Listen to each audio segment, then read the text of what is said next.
អស់លទ្ធភាពមិនដោយទៅតាមដំណើរក្រុមយ៉ាងនៅមិនប្រសើរមានតែដើរផ្លូវរៀងខ្លួនចោតើបងគួរធ្វើយ៉ាងម៉េចទើបគេចផុតពីកំហុសបងដឹងអូនលែងចង់ស្មោះបងតែងខកក្នុងកែវភ្នែកអូជ្រឹងយកការចាក់ចេញចង់បំពេញបំណងលំចោលគ្រប់យ៉ាងធ្លាប់មានរួមគ្នា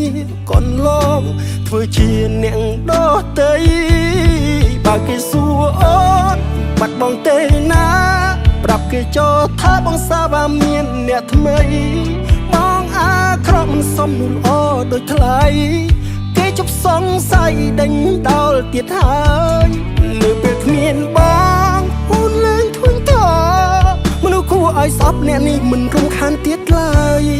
សង្ឃឹមការចាក់ចេញបងអាចធ្វើឲ្យអូនរីករាយនឹងមានអារម្មណ៍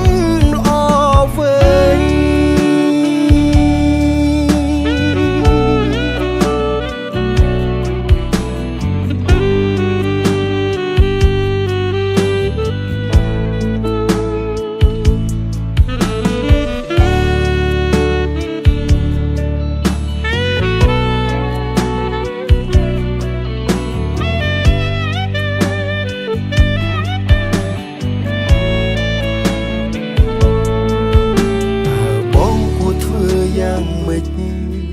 ទើបអាចគេចចេញផុតពីកំហុស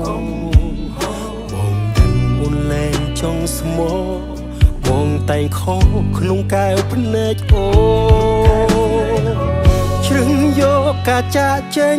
ចង់បំពេញបំណង